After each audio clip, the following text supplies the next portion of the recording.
The scent of pine needles and morning dew clung to my skin as I trudged through the forest path, my worn boots kicking up dust with each heavy step. Autumn's chill had begun to settle over the village, painting the trees in crimson and gold, a beautiful contrast to the emptiness that had consumed my life for the past year. My pale blonde hair whipped against my face in the wind, a constant reminder of how exposed I felt without him by my side. The villagers were gathering for the seasonal tribute to the wolf pack that protected our borders, a ritual that had existed for generations. These weren't ordinary wolves. They were shifters, powerful beings who could walk as men or run as beasts. They kept the darker creatures at bay, the ones that haunted the deep woods and preyed on humans foolish enough to wander beyond the safe boundaries. I clutched the silver pendant my husband had given me on our wedding day. "For courage," he'd said, pressing it into my palm. "When I'm not there to stand beside you, how could he have known how soon I would need that courage? How quickly he would be taken from me by the fever that swept through our village last winter." "Alara, wait!" I turned to see Marian hurrying toward me, her round face flushed with exertion. Unlike the others who had begun to avoid me, as if widowhood were contagious, Marian had remained steadfast, bringing meals when I forgot to eat, and dragging me back to the world of the living, when all I wanted was to disappear into grief. "You can't go to the tribute alone," she said, linking her arm through mine. "Besides, they say the Alpha King himself will be there this time." "The mighty Rowan," I murmured, unable to keep the bitterness from my voice. Where had their protection been when disease ravaged our village? When my husband coughed blood into my hands as I begged him not to leave me, Marian squeezed my arm. "They protect us from what they can, Alara. Even they can't fight death." The clearing ahead was already crowded with villagers arranging offerings on wooden tables. Fresh bread, smoked meats, jars of preserved fruits, and handcrafted goods. Children ran between adults' legs, their excited chatter filling the air. They'd been raised on stories of the magnificent wolves, taught to revere rather than fear.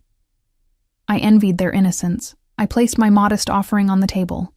A jar of honey from the beehives my husband had tended with such care. It was the last jar. After this, that connection to him would be gone too, like everything else. The crowd suddenly hushed, the silence sweeping from the edge of the forest inward like a wave. The air seemed to thicken, pressing against my skin as I turned toward the tree line where shadows shifted and separated from darkness. They emerged like ghosts materializing, first as pairs of glowing eyes, then as massive wolves stepping into the clearing. Their fur ranged from midnight black to silver white, muscles rippling beneath as they moved with predatory grace. Behind me, someone let out a small gasp. The largest wolf, with fur the color of burnished copper in the sunlight, stood at the center. This had to be Rowan, the Alpha King. Tales of his ferocity in battle were told around every hearth in the village. Some claimed he'd torn 50 vampire throats with his teeth in a single night. Others whispered that he could kill with just a glance. As if sensing my thoughts, his head turned, amber eyes locking with mine across the clearing. I should have looked away. Submission was safer around apex predators, but grief had hollowed out the part of me that cared for self-preservation. I stared back, unflinching. A flicker of something crossed those animal eyes, surprise, perhaps, or irritation. Then the massive wolf stepped behind a screen of branches, and moments later, men walked out where wolves had stood. The transformation never ceased to unsettle the villagers. These were creatures of two worlds, neither fully beast nor fully human. They dressed simply in leather and rough-spun cloth, but they carried themselves with the unmistakable confidence of predators. The Alpha King stood taller than the rest, his broad shoulders and imposing presence commanding attention without effort. His copper hair caught the sunlight, matching the fur of his wolf form. A small boy of perhaps 5 or 6 years clung to his hand, peering curiously at the villagers from behind his father's leg. The Alpha's son. I'd heard rumors that the king's mate had died in childbirth, leaving him to raise their only child alone. Our village elder stepped forward, offering formal words of gratitude for the pack's protection. I tuned out the familiar speech, focusing instead on maintaining my composure. These gatherings had become increasingly difficult since becoming a widow. The pitying glances, The awkward conversations. The painful reminder that I stood alone while others had someone to return home with. I didn't realize I'd been staring at the ground until a hushed murmur swept through the crowd. Looking up, I found the Alpha's son had wandered from his father's side and was moving through the offerings, examining them with childish curiosity. When he reached my jar of honey, he picked it up, small fingers tracing the handwritten label. "This one smells good," he announced to no one in particular, his high voice carrying in the silent clearing. I felt a flash of panic as he struggled with the lid. That honey was the last thing I had from the hives my husband had lovingly tended. Before I could think better of it, I stepped forward. "Careful," I said softly. "It might be too tight for little hands." The boy looked up at me with amber eyes identical to his father's. For a moment, we simply stared at each other, the motherless child and the husbandless woman. Then his face broke into a wide smile that transformed his solemn features. "Can you open it for me?" he asked, holding the jar out. I was conscious of every eye in the clearing fixed upon us as I gently took the jar, twisted the lid, and handed it back to him. "There you go." The boy dipped a finger into the golden liquid and tasted it, his eyes widening with delight. "This is the best honey ever," he turned and called out. "Daddy, you have to try this." My stomach dropped as I realized I'd drawn the Alpha King's attention. He was already moving toward us, his expression unreadable as he approached. Up close, he was even more intimidating. Easily a head taller than me, with features that might have been handsome if they weren't set in such a severe expression. "Julian," he said in a low voice that nonetheless carried authority. "You shouldn't wander off." "But Daddy, taste this." The boy, Julian, thrust the jar toward his father. "It's magic honey." Something softened infinitesimally in the Alpha's expression as he looked at his son. He accepted the jar and, to my surprise, actually tasted a small amount. His eyes flicked to mine, and I felt a strange jolt run through my body. "It is excellent," he agreed, his deep voice sending an unexpected shiver down my spine. "Did you make this?"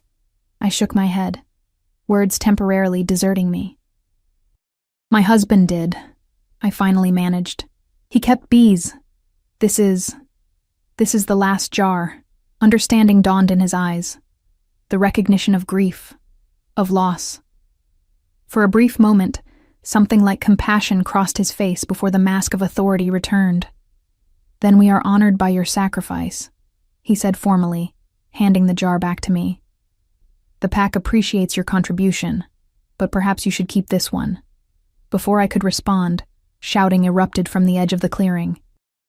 A man I recognized as one of the village hunters came running, his face pale with fear. "Vampires!" he gasped. "A band of them, coming this way. They've already attacked the eastern farmsteads." Chaos erupted in an instant. Parents grabbed children, villagers scattered in panic, and the wolf shifters immediately tensed, their bodies coiled for action. The Alpha King barked orders to his pack, his voice cutting through the confusion.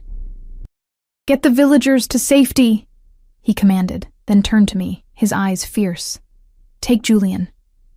"What?" I stammered, but he was already pressing his son's small hand into mine. "Keep him safe until I return," he said, his voice allowing no argument. "He trusts you."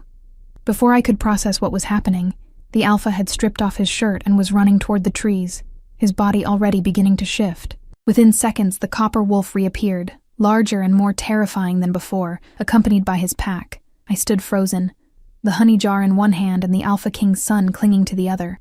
Julian looked up at me with wide, trusting eyes. "Don't worry," he said with childish confidence. "Daddy will kill all the bad monsters. He always does." A scream tore through the air from somewhere beyond the clearing, followed by the unmistakable snarls of wolves engaging in battle. Marion appeared at my side, her face ashen. "We need to get to the safe houses," she urged. "Now." I nodded, tucking the honey jar into my satchel and lifting Julian into my arms. He was surprisingly heavy for his size, solid like his father. We ran with the other villagers, following the path back toward the village where stone cellars had been prepared for such emergencies. Julian's arms wrapped tightly around my neck, his small body trembling despite his brave words. "It's okay," I whispered, though I had no right to make such promises. "Your father will protect us." As we fled, I couldn't help but look back at the forest where the sounds of battle echoed. I had already lost everything I loved once. Now, inexplicably, I found myself responsible for the most precious thing in the Alpha King's life. "We'll be safe soon," I told Julian, picking up my pace. "And then we'll wait for your daddy to come back for you."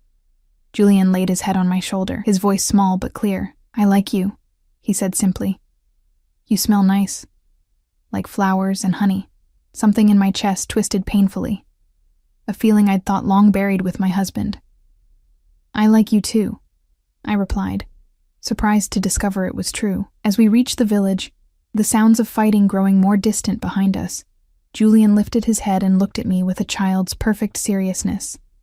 "When Daddy comes back," he said, "we'll ask him to marry you. Then you can be my new mommy." The words hit me like a physical blow, leaving me speechless as we descended into the darkness of the safe house, the heavy wooden door closing behind us with the finality of a tomb.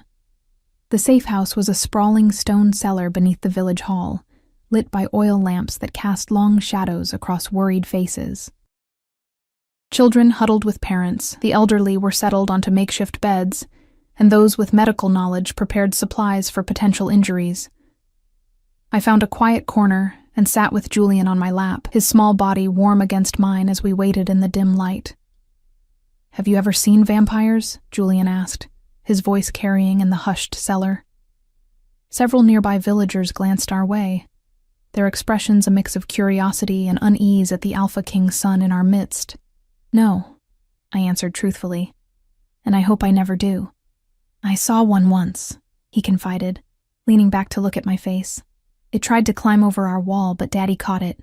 He ripped its head clean off." He demonstrated with a violent gesture that would have been disturbing from any other child, but from a wolf's offspring seemed almost natural. "That sounds frightening," I said carefully. Julian shrugged. "Not really. Daddy says I don't need to be afraid because I'm going to be strong like him someday." His little fingers played with the silver pendant around my neck. "What's this?" I hesitated, my hand automatically moving to cover the trinket that had become my talisman. It was a gift from my husband before he went away. "Did the vampires get him?" "No," I said softly. "He got sick. Very sick." Julian considered this with a solemnity beyond his years. "That happens sometimes. My mommy went away when I was born." He said it matter-of-factly, without the weight of grief that still colored my every word about Thomas. "Daddy says she watches over me from the moon." My throat tightened. "That's a beautiful thought. What's your name?" he asked suddenly, as if just realizing he didn't know. "Ilara." "Ilara," he repeated carefully. "That's a pretty name. It sounds like a star."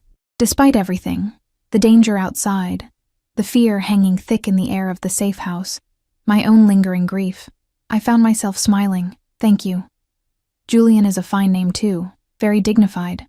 He beamed at the compliment, then yawned widely, his small body beginning to slump against me as the excitement and fear took their toll. I shifted him to a more comfortable position and began humming softly, an old lullaby my mother had sung to me.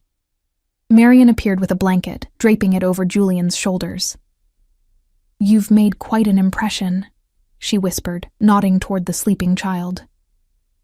"Though I'm not sure whether to congratulate you or worry for you. Being singled out by the Alpha King. He needed someone to watch his son," I said. "That's all?" Marian gave me a knowing look. "I saw the way he looked at you, Ilara." "Everyone did." I shook my head, dismissing her words. He looked at me the way one parent recognizes another's loss. Nothing more. Before she could respond, a commotion at the cellar entrance drew our attention. The heavy wooden door swung open, and several men descended the steps, supporting wounded villagers between them. The scent of blood filled the confined space, metallic and sharp. "They're retreating," announced one of the village hunters, his shirt torn and bloodied. The wolf pack drove them back into the deep woods. Relief swept through the cellar, though it was tempered by the groans of the injured. I clutched Julian closer, not wanting him to wake and see the aftermath of violence. "Any losses?" someone asked quietly. "2 from the eastern farms," came the grim reply. "And one of the wolves was badly wounded." My heart gave an unexpected lurch. "Which one?" I asked before I could stop myself. The hunter glanced at me, his eyes dropping to the sleeping child in my arms. "Not the alpha," he said, understanding my unspoken fear. "The white one, I think. They've taken him back to their territory." I nodded, surprising myself with the intensity of my relief. Not for my sake, I told myself, but for Julian's. The boy had already lost one parent. He shouldn't have to face losing another. Hours passed in the stuffy cellar. Some villagers dozed, others whispered among themselves, and the wounded were tended to with what supplies we had. Julian slept peacefully against my chest, his small hands occasionally twitching as he dreamed. I wondered what wolf cubs dreamed of, running through forests perhaps, or hunting beneath the moon. It was well past midnight when the cellar door opened again. This time, the Alpha King himself descended the steps, his massive frame seeming to fill the narrow stairway. Blood spattered his chest and arms, though whether it was his own or his enemy's, I couldn't tell. His copper hair was wild, his eyes scanning the room with predatory intensity until they landed on me, or rather, on his son curled in my arms. The crowd parted silently as he approached, no one daring to meet his gaze. I fought the urge to look down, to show the submission that every instinct screamed was prudent. Instead, I met his amber eyes directly, just as I had in the clearing. He stopped before me, his expression inscrutable. "You kept him safe," he said, his voice low enough that only I could hear. "Of course," I replied. "I gave my word." Something flickered in his eyes. Approval, perhaps.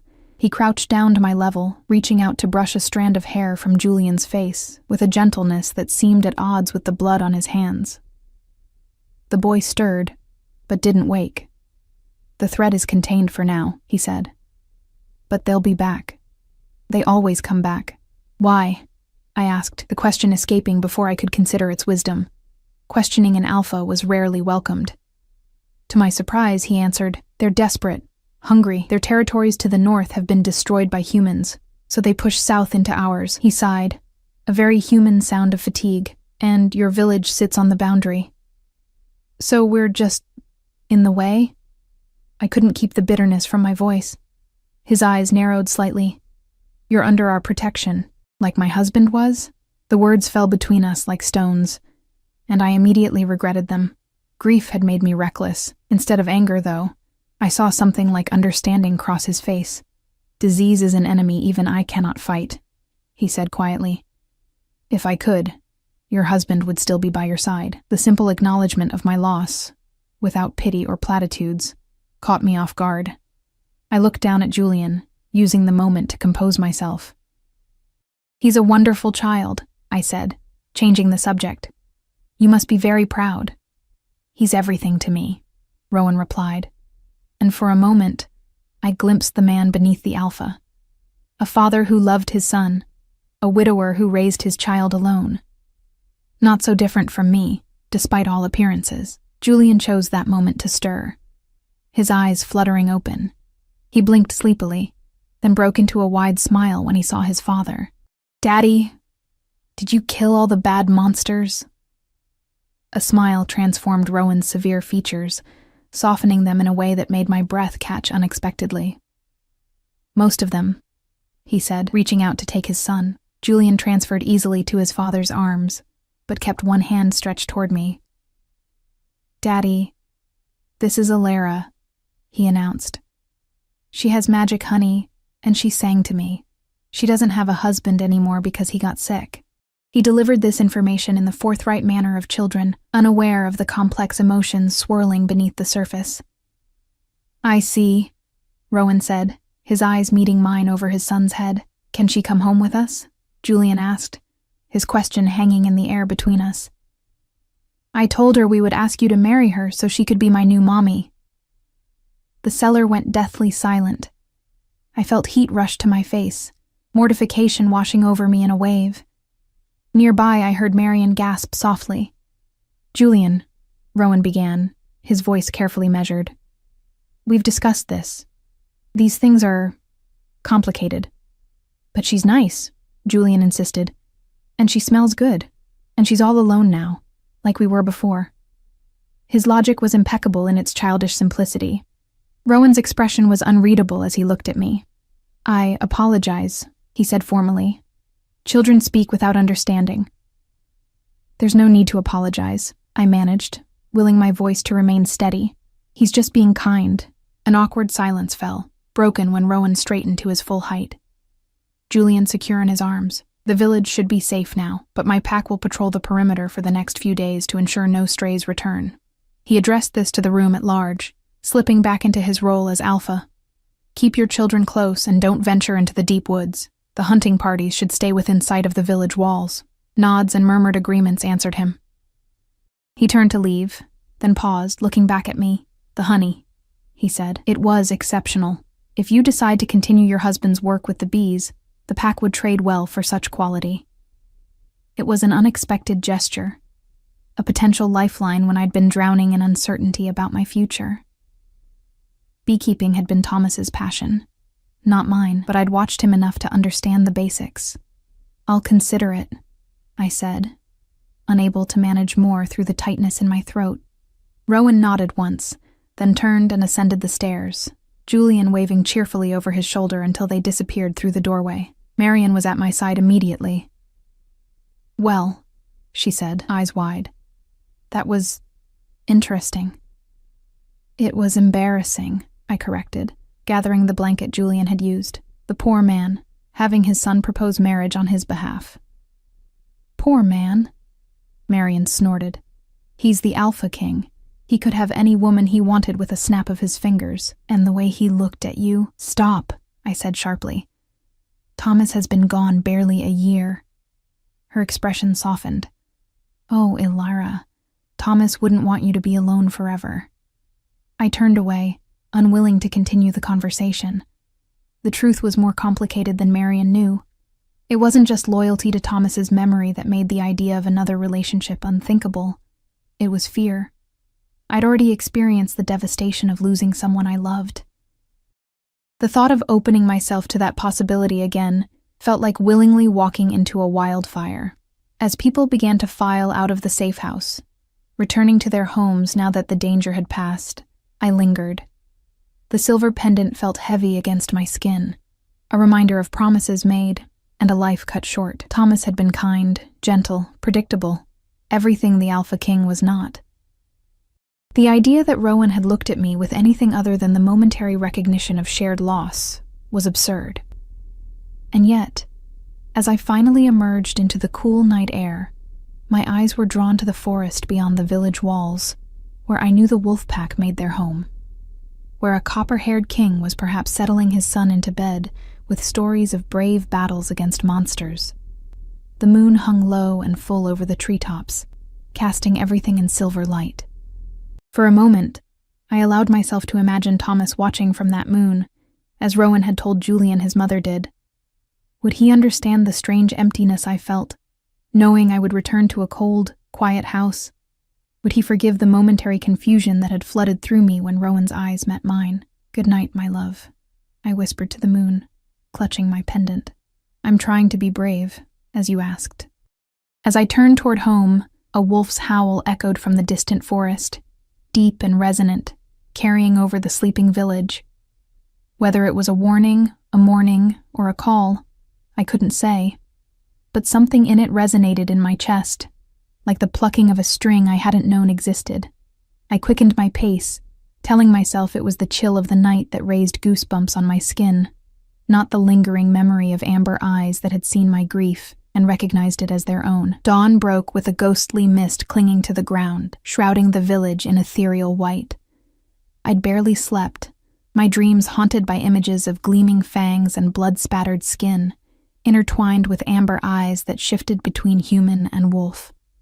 I rose early, moving through my empty cottage with practiced efficiency, trying to ignore the hollow spaces where Thomas's presence should have been. The attack had left the village shaken but resilient. As I walked to the market for supplies, I noted the increased patrols along the walls, men with crossbows scanning the tree line with newfound vigilance. Children who normally played in the meadows were kept close to home, their usual laughter muted. The threat of vampires, creatures most villagers had never seen, had transformed our home into a place of whispers and sideways glances.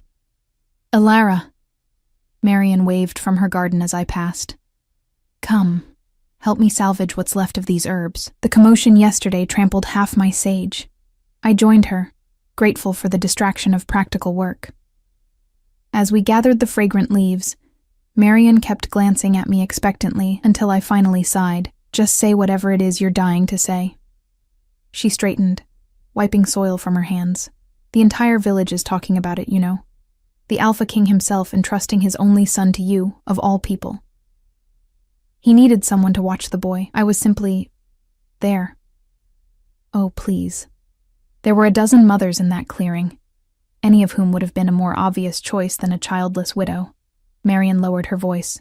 "And then that business with his son asking him to marry you." I felt heat rise to my cheeks.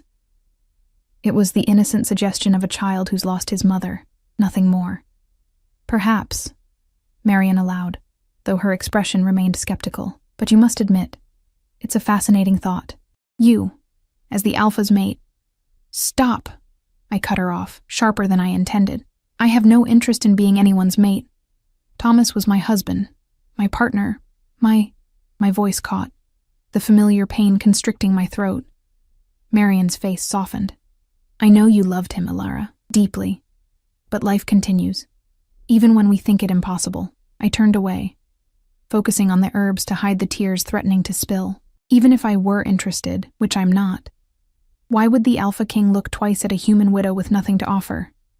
He could have his pick of strong she-wolves from his own kind. "Perhaps that's exactly it," Marian mused. "Perhaps he's had his fill of strong she-wolves and sees something different in you. Something complementary."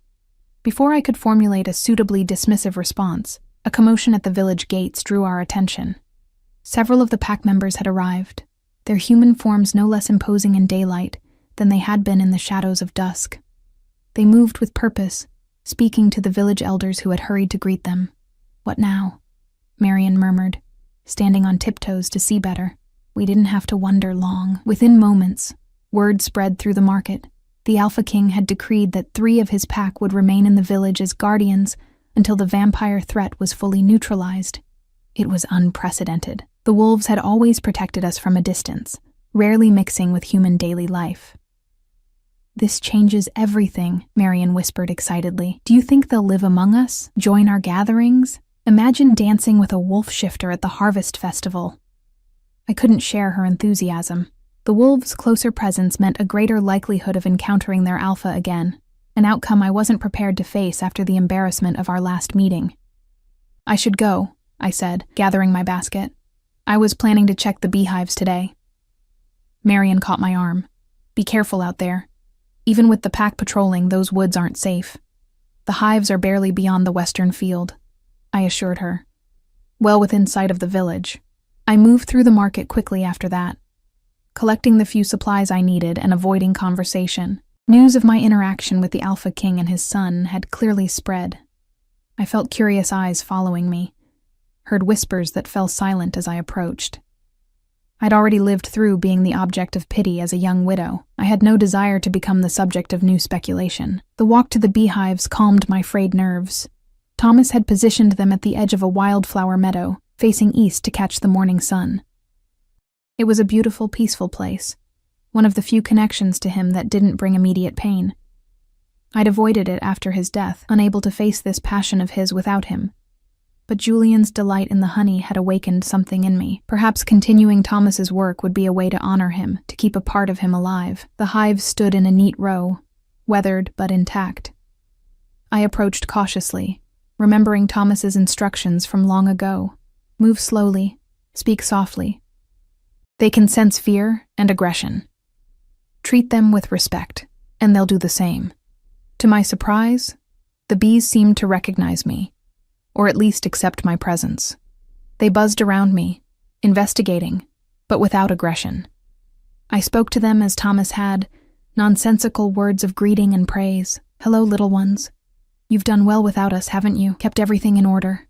I was so absorbed in my examination of the hives that I didn't notice I was no longer alone until a twig snapped behind me. I whirled, heart pounding, to find Rowan standing at the edge of the meadow. The morning sun caught in his copper hair, setting it ablaze in contrast to the black leather and rough fabric of his clothing. Without the blood and chaos of the previous night, I could see him more clearly, the hard angles of his face, the watchful intensity of his gaze, the way he carried power in the set of his shoulders. "You startled me," I said, stating the obvious. "My apologies." His deep voice carried easily across the distance between us. "I followed your scent. I should have announced myself sooner." The casual mention of tracking me by scent sent an odd shiver down my spine, a reminder that despite his human appearance, he was something else entirely. "Is there something you need?"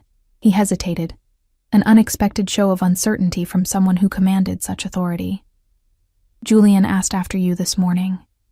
He was concerned for your welfare after the attack." "Oh."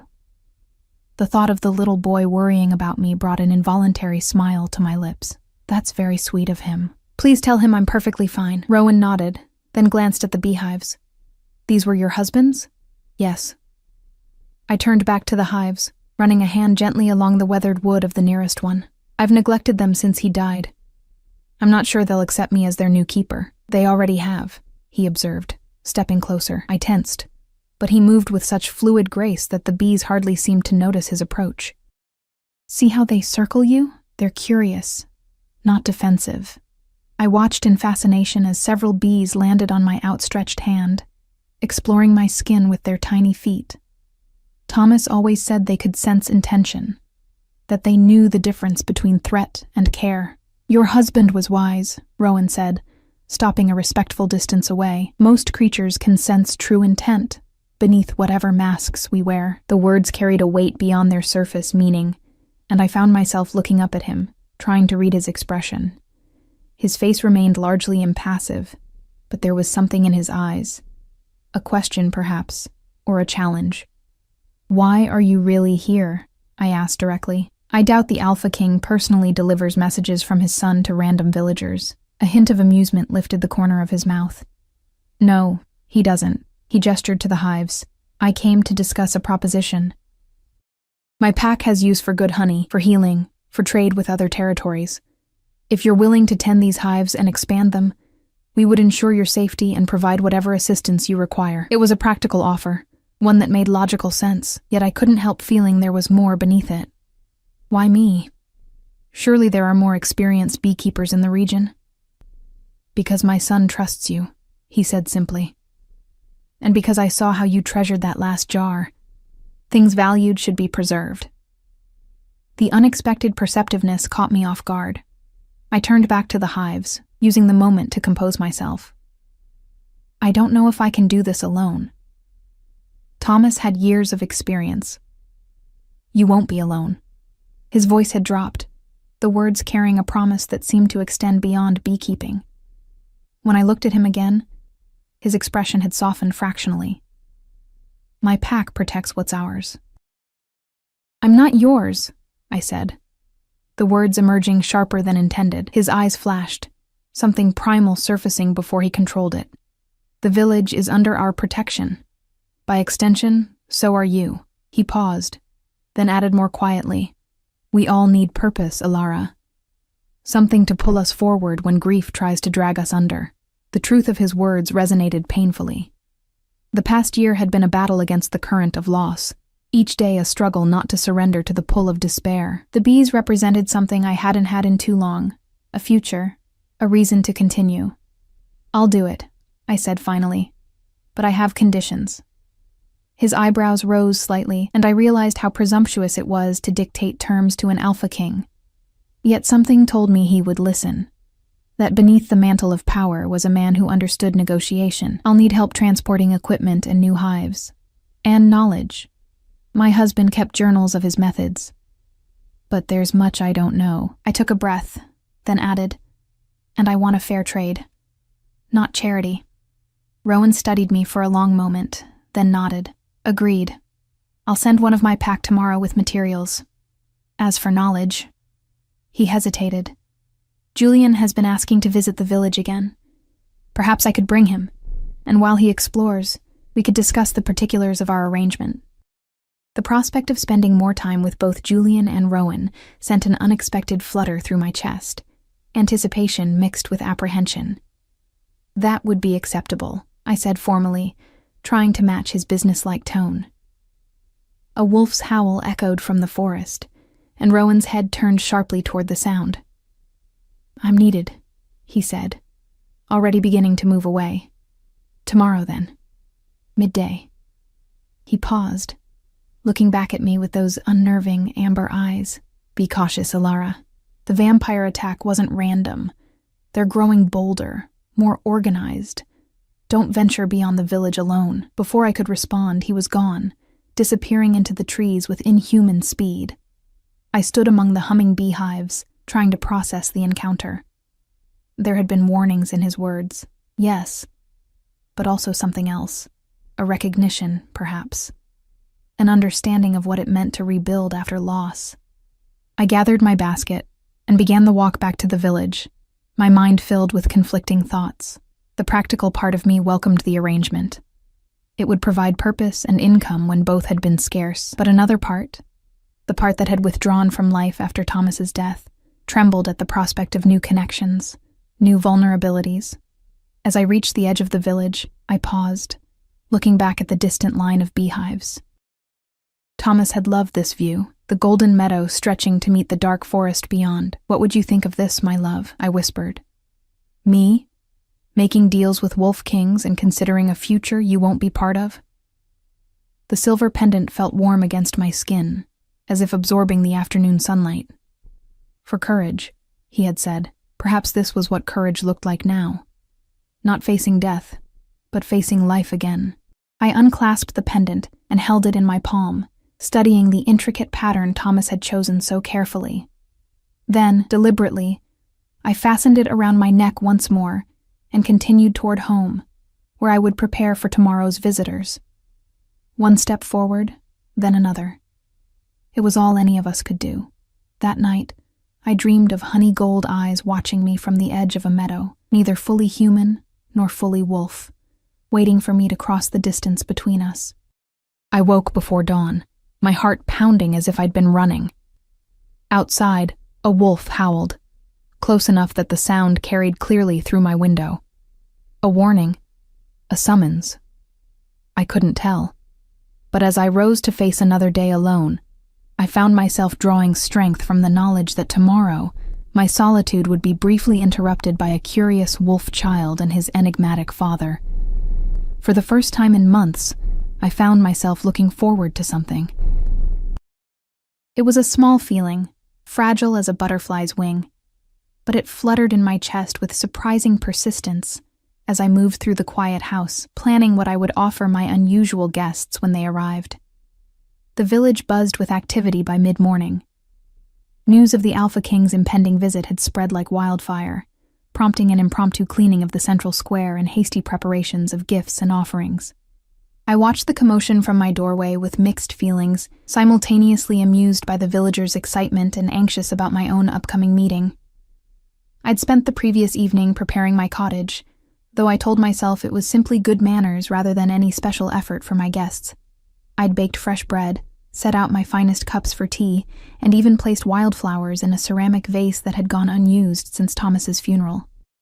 The honey jar, the last one, stood ready on the table, its golden contents catching the light. "You've been busy," Marian observed when she stopped by, eyeing my unusually tidy home. "Special occasion?"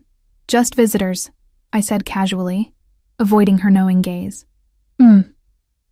Her smile was infuriating in its perception. "The entire village is in an uproar about the Alpha's visit, yet he's coming specifically to see you. About bees, no less." "It's a business arrangement," I insisted. "Nothing more." Marian's expression softened. "Ilara, it's been a year. Thomas wouldn't want—" "Please," I cut her off gently. "Not today." She nodded, respecting my boundary. "Well, whatever it is, I'm glad to see you engaging with the world again. These walls have held too much silence." After she left, I found myself unnecessarily rearranging things, smoothing my hair, checking my appearance in the small mirror Thomas had given me on our first anniversary. My reflection showed a woman I sometimes failed to recognize, thinner than before, with shadows beneath her eyes that spoke of restless nights, but with a hint of color returning to her cheeks. The pale blonde hair that Thomas had loved so much hung loose around my shoulders, catching the morning light. I was adjusting the flowers for the third time when a commotion outside announced their arrival. Moving to the window, I saw Rowan walking through the village square, Julian bouncing excitedly at his side. They made a striking pair, the imposing alpha with his copper hair and watchful eyes, and the small boy who shared his coloring but bubbled with an enthusiasm his father rarely displayed. 2 pack members flanked them, alert and scanning constantly for threats. The villagers kept a respectful distance, bowing their heads as the alpha passed. Only the children seemed unaffected by the formality, watching Julian with open curiosity. I stepped outside just as they reached my cottage.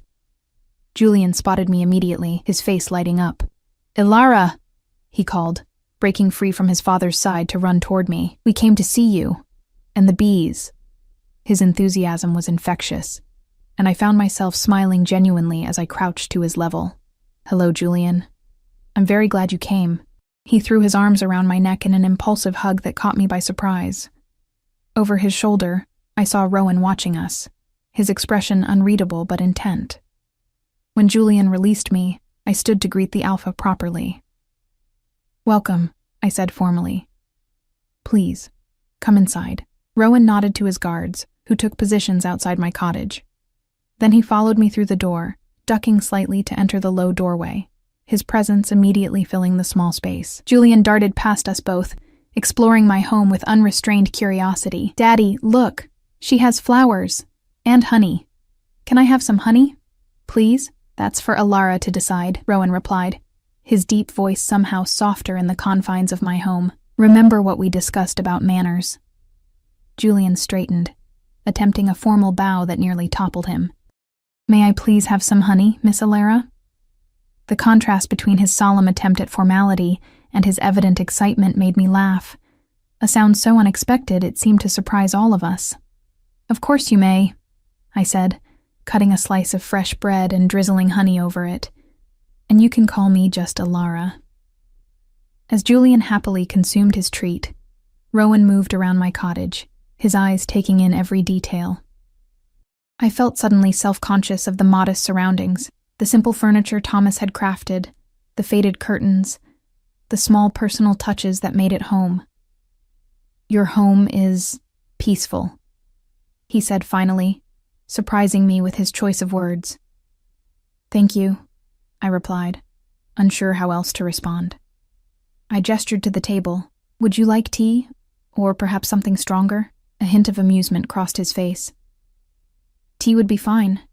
As I prepared the drinks, Julian peppered me with questions about my life, the village, and especially the bees. His curiosity was boundless and refreshingly direct, after months of villagers tiptoeing around me. "Why do you live alone?" he asked between bites of honeyed bread. "Don't you get scared?" "Julian," Rowan warned softly, but I shook my head. "It's all right." I placed the tea before him and sat across the table. "I lived here with my husband before he died. And yes, sometimes I do get lonely, but this is my home, filled with memories I cherish." Julian considered this solemnly. "When I'm lonely, Daddy lets me sleep in his big bed. Maybe you need someone to sleep in your big bed too." I nearly choked on my tea while Rowan closed his eyes briefly, as if praying for patience. "Julian, remember our discussion about personal questions." "But it's not personal," Julian protested. "Everyone needs somebody. You told me that yourself." The simple wisdom in his childish statement hung in the air between us. I found myself unable to meet Rowan's gaze, focusing instead on my tea. "Sometimes," I said carefully, "people need time before they're ready for someone new." Julian nodded sagely, like when I lost my tooth and had to wait for the new one to grow. It hurt, and then it was empty. But now my new tooth is coming, and it's better than before. A surprised laugh escaped me. "That's actually not a bad comparison." Rowan cleared his throat. "Perhaps we should discuss the beekeeping arrangement," he suggested, mercifully changing the subject. "I've brought plans for expanding the hives, if you're amenable." He produced several rolled parchments, spreading them on the table with careful precision. The plans were surprisingly detailed. Diagrams for new hive structures, planting suggestions for flowers that would extend the honey-making season, even a small structure for processing the honey. "This is extensive," I said, tracing the lines with my finger. "You've given this considerable thought." "The pack values self-sufficiency," he explained. "And as I mentioned, honey has many uses beyond sweetening tea.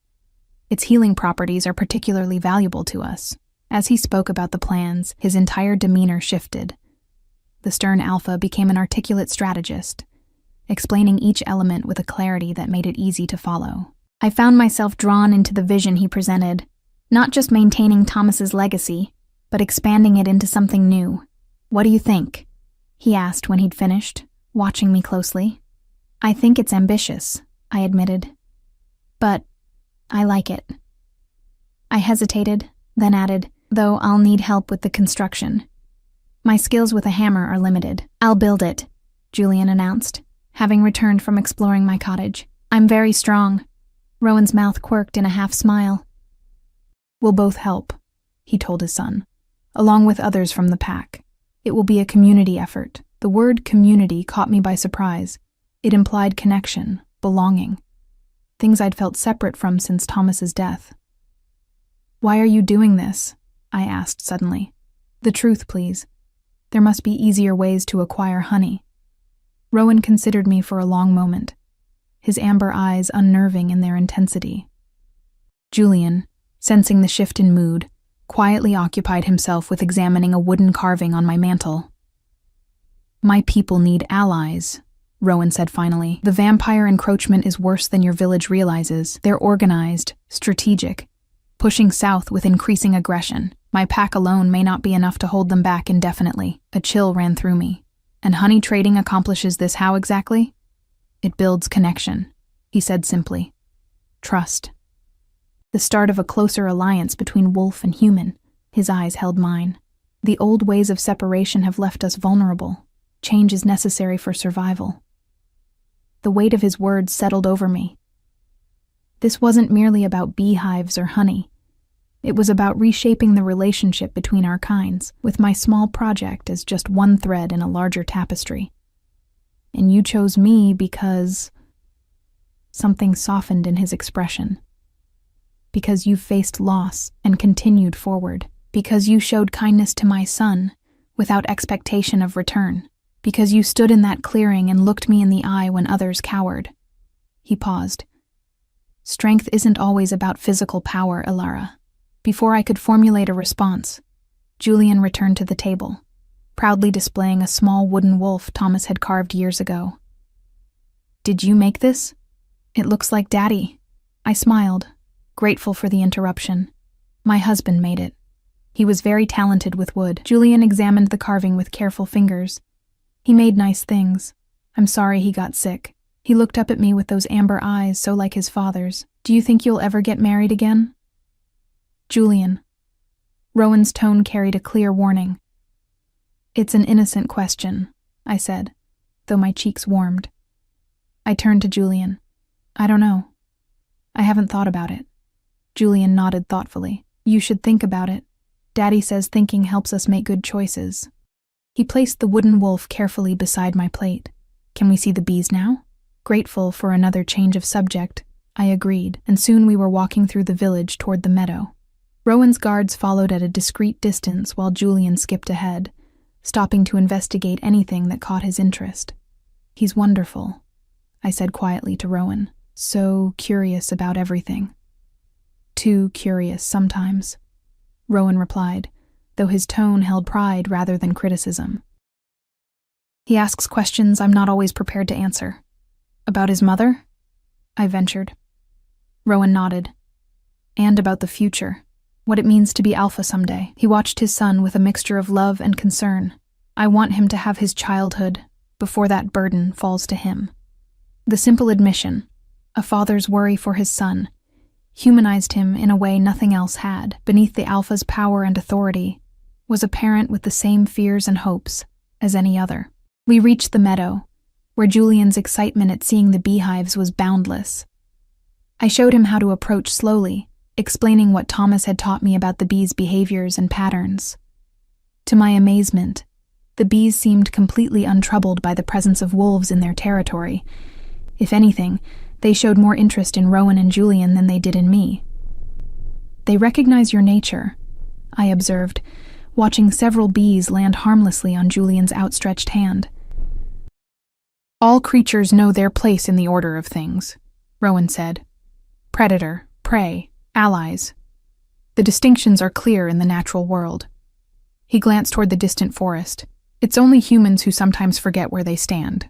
The comment carried an edge that reminded me of the divisions between our kinds. Divisions he claimed to want bridged, yet which ran deeper than honey trading could address. As the sun began its descent toward the horizon, Julian's endless energy finally began to wane. He yawned widely as we walked back toward the village, eventually asking to be carried. Without breaking stride, Rowan lifted him effortlessly, settling the boy against his shoulder where Julian promptly dozed off. "We should return to our territory before dark," Rowan said, as we approached my cottage. "The pack will be expecting us." I nodded, suddenly reluctant to see them leave. The day had brought a vibrancy to my quiet existence that would make the silence afterward more noticeable. "Thank you," I said, "for the plans. And for—" I gestured vaguely, unable to articulate exactly what I was grateful for. "We'll return in 3 days with materials to begin construction," he said, shifting Julian's weight carefully to avoid waking him. "If that suits you." "It does," I replied, perhaps too quickly. Something in Rowan's expression changed. A softening around the eyes, a hint of warmth. "Until then, Alara." As they walked away, Julian stirred briefly, lifting his head from his father's shoulder to wave sleepily at me. I waved back, watching until they disappeared from view, surrounded by their vigilant guards. The promised 3 days passed with agonizing slowness. I filled the hours with preparations, clearing space around the hives, gathering Thomas's beekeeping journals, and trying to ignore the flutter of anticipation that rose every time I thought of Rowan and Julian's return. Marion visited daily, her knowing smiles increasingly difficult to dismiss as she helped me organize supplies. "You're different," she observed on the 3rd morning, as we sorted through Thomas's old tools. "There's color in your cheeks again, a spark that's been missing." "It's the project," I said, focusing intently on cleaning a smoker that didn't really need the attention. "Having purpose again." Marion hummed noncommittally. "Nothing to do with certain amber-eyed visitors, then." I gave her a sharp look, which only made her laugh. "Don't scowl at me, Alara. I'm only saying what everyone sees. You've come alive again." Her expression softened. "It's good." Thomas would approve. I set down the smoker, my hands suddenly unsteady. "I still miss him. Every day." "Of course you do," she said gently. "That doesn't mean you can't also look forward." Before I could respond, a commotion from the village square caught our attention. We stepped outside to see a small convoy arriving, several pack members leading horses pulling carts laden with lumber, tools, and what appeared to be the components for new hives. Rowan rode at the front, his copper hair gleaming in the morning sun, Julian perched before him on the same horse. The boy spotted me immediately, waving with such enthusiasm he nearly unbalanced himself. Rowan steadied him with one strong arm, his own greeting a more reserved nod in my direction. "Quite the procession," Marion murmured, nudging me. "For bees." I ignored her teasing, moving forward to greet them. Julian scrambled down from the horse almost before they'd stopped, running to me with unrestrained excitement. "We brought everything," he announced breathlessly. "Wood and tools and special boxes for the baby bees, and I helped choose the flowers we'll plant so they make the best honey ever." His enthusiasm was contagious, and I found myself laughing as I knelt to his level. "Thank you for your help. I'm sure the bees will appreciate it." Rowan dismounted with fluid grace, approaching more sedately. Up close, I could see faint shadows beneath his eyes, suggesting recent nights with little sleep. "You look tired," I said before I could stop myself, then immediately regretted the personal observation. Rather than taking offense, he gave a small shrug. Border patrols have been demanding lately. His eyes met mine, something unspoken passing between us. But we're here now. Shall we begin? The day unfolded in a flurry of activity. The pack members Rowan had brought, 4 strong men and 2 women, all with the same alert watchfulness that marked their kind, worked with impressive efficiency. By midday, the framework for the expanded hive area was taking shape, with new platforms constructed to hold additional hives a safe distance from the originals. I worked alongside them, showing Julian how to prepare the smoker and teaching him about the bees' behaviors from Thomas's journals. Rowan moved between the construction and us, offering suggestions for the hive placements based on sun exposure and wind patterns. His knowledge surprised me. This was clearly more than a passing interest. "How do you know so much about beekeeping?" I asked during a brief rest, as we shared water from a flask he'd brought. A shadow crossed his face. "My mother kept bees, before the Great War with the vampires. I remember little of that time, but the bees..." He paused, his gaze distant. Their humming was a constant in my childhood, before everything changed. It was the first personal detail he'd offered about his past, and I found myself hungry for more. "She taught you about them?" He nodded. "She said bees teach us the importance of community. Each has its role, its purpose. Together, they create something greater than any could alone." His eyes refocused on the present, on me, a lesson I've tried to remember as Alpha. The parallel between the hive and his pack hung in the air between us, an insight into how he viewed his leadership. Before I could respond, Julian called for his father's attention, proudly showing him a small honeycomb he'd found fallen from one of the older hives. As the sun began to set, the day's work neared completion. The expanded area now held 6 new hives, ready to be populated, and the beginnings of a small structure for honey processing. What might have taken me weeks alone had been accomplished in a single day with their help. "We should leave the bees to settle for the night," Rowan said, wiping his brow. "Tomorrow we can begin transferring some from the existing hives to start the new colonies."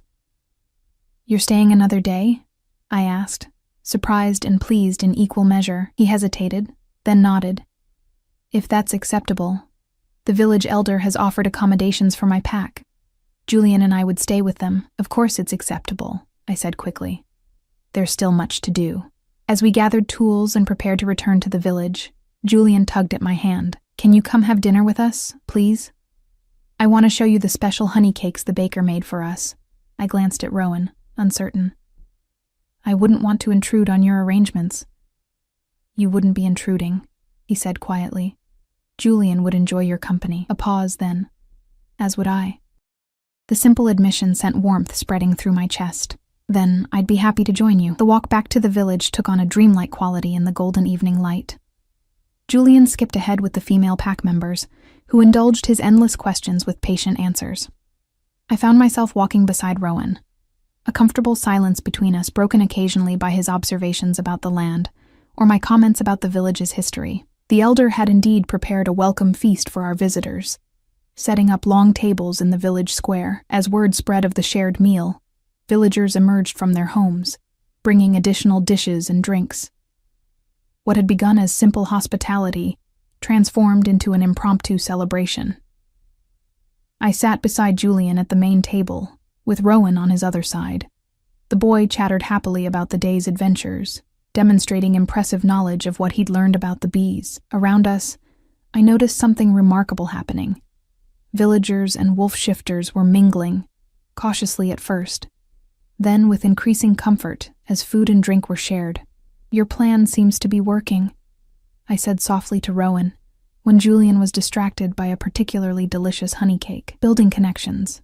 He followed my gaze to where one of his pack members was laughing with several village men over shared mead. "It's a beginning," he agreed. "But true alliance requires more than one shared meal or project." "What else does it require?" I asked. His eyes met mine, their amber depths reflecting the torch flames. "Understanding, trust, recognizing that our differences need not divide us." He hesitated, then added more quietly, "Sometimes it takes just one connection to bridge 2 worlds." Before I could interpret his meaning, Julian yawned widely, his small body finally surrendering to exhaustion after the day's excitement. Rowan smiled, a full, genuine smile that transformed his usually stern features. "Time for sleep, little wolf," he said, ruffling his son's copper hair. Julian protested weakly, but his drooping eyelids betrayed him.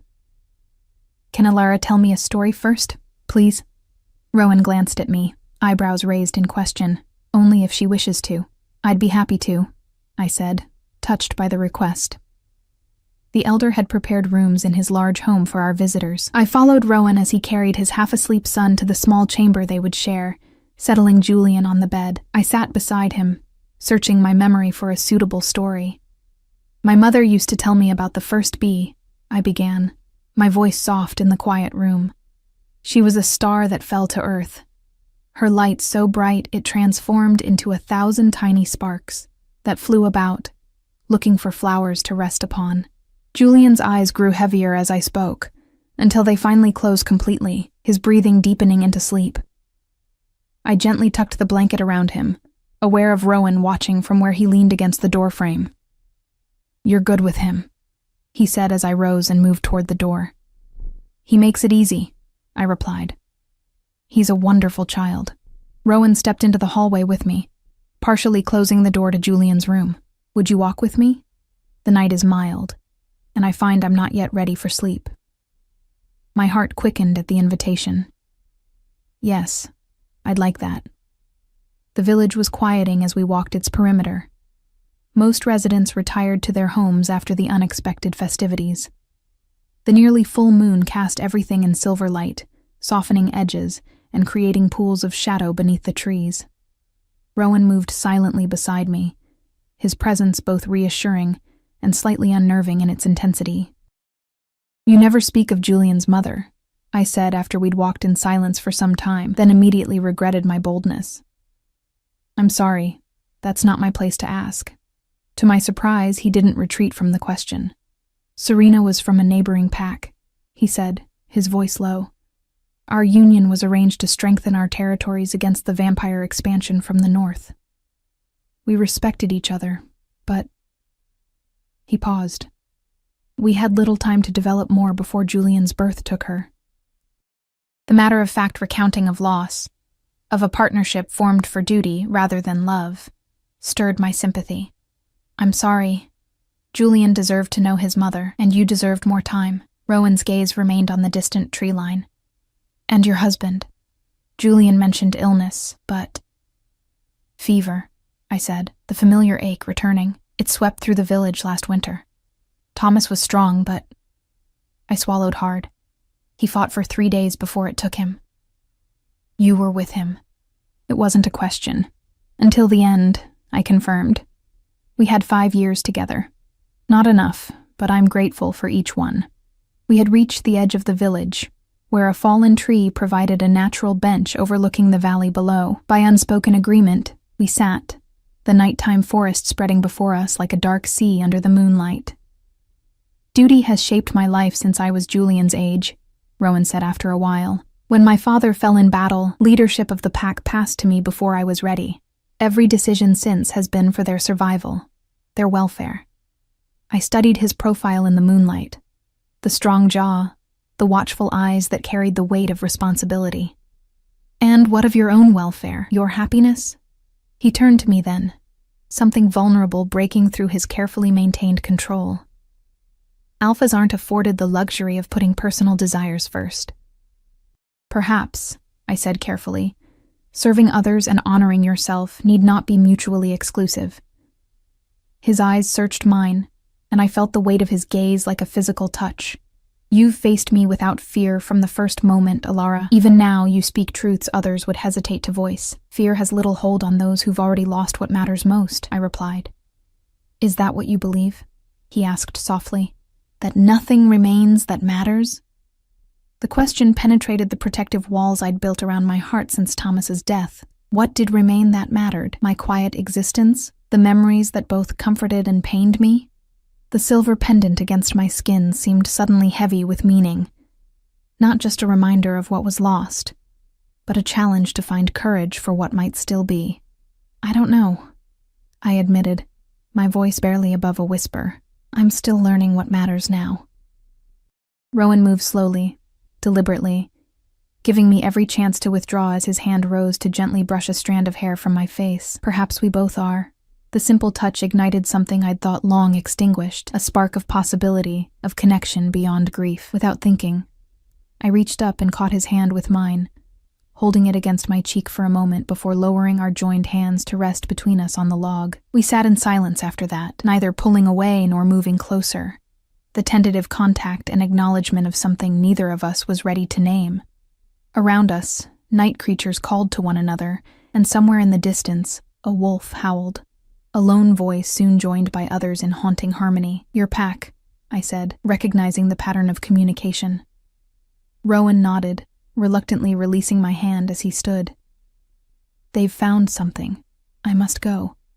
I rose as well, suddenly aware of how cold the night had become without his warmth beside me. Is it? Stay in the village, he said firmly. Keep Julian safe if I don't return by morning. He trusts you.